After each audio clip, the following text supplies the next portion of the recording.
एक आम के बगीचे और तोते की कहानी। एक समय की बात है। एक छोटे से गांव में एक बहुत ही सुंदर आम का बगीचा था।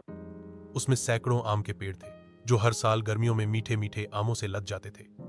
उस बगीचे का मालिक था एक बुजुर्ग किसान जिसका नाम रामू काका था। रामू काका बहुत ही दयालु और नेक दिल इंसान थे। वे हर रोज अपने बगीचे का ध्यान रखते, पेड़ों को पानी देते और उनसे बातें करते।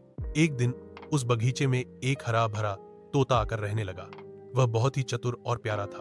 उसका नाम था मीठू।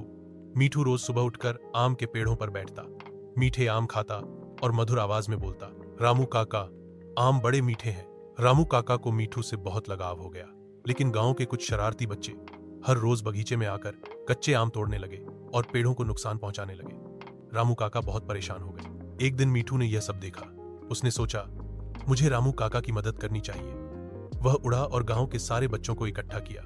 अपनी मीठी बोली में उसने समझाया, अगर तुम पेड़ों को नुकसान दोगे तो वे फल नहीं देंगे, लेकिन अगर तुम उनकी देखभाल करोगे तो तुम्हें मीठे आम खाने को मिलेंगे। बच्चों को मीठू की बात समझ आ गई।